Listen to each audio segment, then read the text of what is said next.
टाळ्या आदरणीय फडणवीस साहेबांसाठी.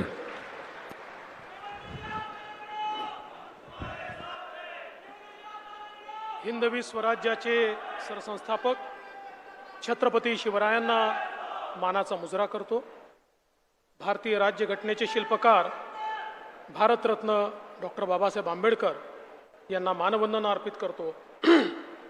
आज मंचावर उपस्थित महाराष्ट्राचे लोकप्रिय मुख्यमंत्री माननीय एकनाथराव शिंदेजी, महाराष्ट्राचे धडाडीचे उपमुख्यमंत्री सन्माननीय अजितदादा पवारजी, ज्येष्ठ नेते आणि माजी मुख्यमंत्री कृषी मंत्री माननीय शरदचंद्र पवार साहेब, मंचावर उपस्थित सन्माननीय नीलमताई गोरे, आमचे सहकारी सन्माननीय दिलीप वळसे पाटीलजी, उदय सामंतजी, ज्यांनी हा मेळावा या ठिकाणी आयोजित केला ते मंगलप्रभात लोढाजी, आमच्या या कार्यक्रमामध्ये मंचावर उपस्थित असलेला खासदार सुप्रियाताई सुळे, दत्ता मामा भरणे, सुनेत्राताई पवार, विजय बापू शिवतरे, श्री पलकुंडवार, श्री सुहास दिवसे, श्री सुनील फुलारी, श्रीमती निधी चौधरी, श्री राजेश देशमुख, श्री माधव कुसेकर, श्री पंकज देशमुख,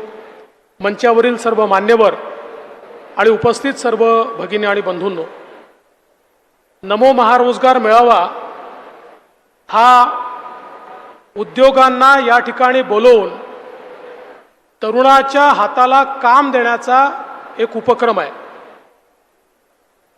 पण गेले 2-3 दिवस हा मेळावा घोषित झाल्यापासनं माध्यमांना एक उद्योग मिळाला आहे आणि माध्यमांचे प्रतिनिधी कामाला लागले आहेत. त्यामुळे त्यांचे मी आभार मानतो की आमच्या या मेळाव्याला त्यांनी प्रचंड प्रसिद्धी गेल्या 2-3 दिवसात या ठिकाणी मिळवून दिली आणि हा मंच या गोष्टीचा साक्षीदार आहे की एखादं चांगलं काम जर करायचं असेल तर महाराष्ट्रामध्ये ही राजकीय संस्कृती आहे की आम्ही सगळे मिळून चांगली कामं करू शकतो. आणि म्हणूनच आज हा महारोजगार मेळावा या ठिकाणी होतोय आणि निश्चितपणे 55,000 पदं अधिसूचित या ठिकाणी करण्यात आली आहेत.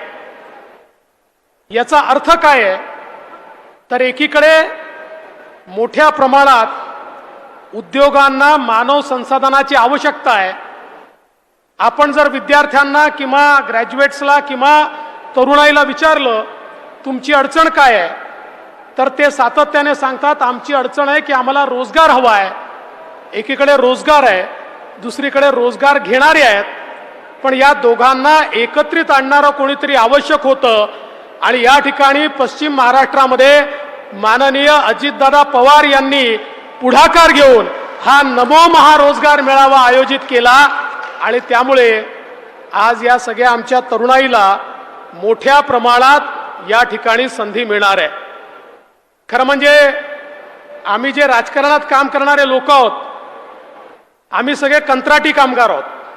आम्हाला दर 5 वर्षांना आपला कंत्राट जो आहे तो त्या ठिकाणी रिन्यू करावा लागतो. चांगलं काम केलं तर आमचा कंत्राट रिन्यू होतो, चांगलं काम नाही केलं तर लोक आम्हाला घरी बसवतात. पण या ठिकाणी मात्र जो रोजगार आम्ही त्या ठिकाणी देण्याचा प्रयत्न करतोय, चांगलं काम करत राहिलात तर जन्मभर त्याच्यामध्ये तुमची प्रगतीच होणार आहे, तुम्हाला वरवरच जाता येणार आहे, तुम्हाला मोठंच होता येणार आहे. अशा प्रकारचा हा महारोजगार मेळावा आपण या ठिकाणी आयोजित केला आहे. आणि मला या निमित्ताने सांगायचं आहे की पहिला मेळावा ज्यावेळेस नागपूरला आपण आयोजित केला 11,000 लोकांना रोजगार मिळाला आणि त्याच्यामध्ये जे पॅकेजेस मिळाले 50 लाखापर्यंतचे पॅकेजेस हे त्या ठिकाणी तरुणांना मिळाले. मोठ्या प्रमाणात हायपेड जॉब्सपासनं तर अगदी जे 12वीपर्यंत शिकले आहेत, 10वीपर्यंत शिकले आहेत अशांनाही मोठ्या प्रमाणात रोजगाराची संधी मिळाली. आणि म्हणूनच महाराष्ट्राचे मुख्यमंत्री एकनाथराव शिंदेजी यांनी हा निर्णय केला की एक चांगला मेळावा जर अशा प्रकारचा घेतला तर त्यातनं तरुणाईला मोठ्या प्रमाणात काम देता येतं आणि संपूर्ण महाराष्ट्रभर असे मेळावे करावे असा निर्णय झाला. आणि त्यातला पश्चिम महाराष्ट्राचा मेळावा आज या बारामतीमध्ये होतोय. अजितदादांनी या मेळाव्याकरता खूप मेहनत केली आहे आणि त्यामुळे आज मला विश्वास आहे, म्हणजे पहिल्यांदा असं होत आहे की अधिसूचित केलेली पदं जास्ती आहेत आणि अर्ज कमी आहेत. 36,000 अर्ज आहेत आणि 55,000 पदं आहेत. अर्थात उद्यापर्यंत अजून अर्ज येतील, कारण अर्ज अजूनही आपण घेतो आहोत. आणि मी या निमित्ताने अपेक्षा व्यक्त करतो की सगळ्यांना जे जे आलेले आहेत त्यांना त्यांच्या त्यांच्या अभ्यासाप्रमाणे, त्यांच्या कौशल्याप्रमाणे या ठिकाणी निश्चितपणे रोजगार मिळेल. आज खरं म्हणजे आपल्याला कल्पना आहे की देशाचे प्रधानमंत्री माननीय नरेंद्र मोदीजी यांनी भारताची अर्थव्यवस्था विस्तारित करत 10व्या क्रमांकावरनं 5व्या क्रमांकावर आणली आणि पुढच्या 3 ते 4 वर्षात आम्ही जगातली तिसरी सगळ्यात मोठी अर्थव्यवस्था होणार आहोत. आणि जगातली तिसरी सगळ्यात मोठी अर्थव्यवस्था जर भारताला व्हायचं असेल तर त्याकरता प्रशिक्षित मानव संसाधन हे सगळ्यात महत्त्वाचं आहे. आणि म्हणूनच कौशल्य प्रशिक्षणाचं मोठं काम हे आपल्या सरकारने सुरू केलं आहे. कालच ज्यावेळेस अजितदादांनी आपला अर्थसंकल्प मांडला, त्या अर्थसंकल्पामध्ये महाराष्ट्रामध्ये 2000 प्रमोद महाजन कौशल्य विकास केंद्र हे उघडण्याचा निर्णय हा त्यांनी जाहीर केला आणि त्या माध्यमातनं तरुणाईंना प्रशिक्षणाच्या माध्यमातनं रोजगार देण्याचं काम हे आपण निश्चितपणे मोठ्या प्रमाणात करणार आहोत आणि त्याची सुरुवात या ठिकाणी झाली आहे. याचा मला अतिशय मनापासून आनंद आहे. आज या महारोजगार मेळाव्यासोबत अनेक चांगल्या इमारतींचं त्या ठिकाणी आपण उद्घाटन केलं. विशेषतः जो बारामतीचा बस स्टँड आहे हा एखाद्या एअरपोर्ट सारखा वाटावा अशा प्रकारचा बस स्टँड बारामतीला मिळालेला आहे.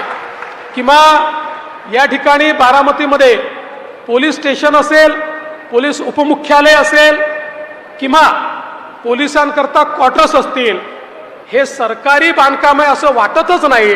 एखाद्या कॉर्पोरेट कंपनीचं ऑफिस असावं अशा प्रकारचं पोलीस उपमुख्यालय दादा तुम्ही बारामतीकरांना दिलाय. आता 2 गोष्टी यातनं होतील. पहिले तर माझ्या मागे लोक आता लागतील की आम्हाला बारामतीलाच पोस्टिंग द्या, कारण एवढं चांगलं कार्यालय आणि एवढं चांगलं निवासस्थान हे केवळ बारामतीलाच उपलब्ध आहे. आणि निश्चितपणे एक गोष्ट या निमित्ताने मी दादा तुम्हाला विनंती करू इच्छितो, तुम्ही स्वतः लक्ष घालून इतक्या चांगल्या इमारती बांधल्या. मला तर आता मोह होतोय की आपल्या पोलीस विभागाच्या जेवढ्या इमारती आहेत त्याचं PMC म्हणून तुम्हालाच नियुक्त करून टाकावं, म्हणजे सगळ्या इमारती चांगल्या होतील. अर्थात दादा मला हळूच हे म्हणू शकतात की PMC का, खातच मला द्या, मी चांगल्या इमारती बांधतो. ते देणार नाही, ते माझ्याचकडे ठेवेल. पण तुमची मदत मात्र सगळ्या चांगल्या इमारती बांधण्याकरता निश्चितपणे घेईल. अतिशय सुंदर या इमारती या ठिकाणी झाल्या. मला असं वाटतं की बारामतीच्या वैभवामध्ये भर घालणाऱ्या आणि शेवटी सरकारी ऑफिसेस हे चांगले का असू नये, सरकारी ऑफिसेस हे चांगलेच असले पाहिजेत. कारण ज्या ठिकाणी जनता जाते त्या ठिकाणी ऑफिसेसही चांगले असले पाहिजेत आणि अधिकाऱ्यांमध्येही लोकाभिमुखता असली पाहिजे. आणि मला विश्वास आहे चांगल्या ऑफिसेसमध्ये बसल्यानंतर अधिकाऱ्यांना, कर्मचाऱ्यांनाही चांगले विचार येतील आणि लोकाभिमुखतेनं लोकांच्या तक्रारी दूर करण्याचं काम ते निश्चितपणे करतील. म्हणून मी आज आपला अधिक वेळ घेणार नाही, पण या सगळ्या इमारती माननीय अजितदादांच्या पुढाकाराने या ठिकाणी झाल्या आणि अतिशय सुंदर झाल्या. त्याबद्दल त्यांचं अतिशय मनापासून अभिनंदन करतो. आणि या चांगल्या कार्यक्रमाला आपण आम्हाला या ठिकाणी निमंत्रित केलं त्याबद्दल आपले मनापासून आभार मानून मी माझे 2 शब्द संपवतो. जय हिंद, जय महाराष्ट्र. धन्यवाद माननीय फडणवीस साहेब. यानंतर मी विनंती करतो महाराष्ट्र राज्याचे लोकप्रिय मुख्यमंत्री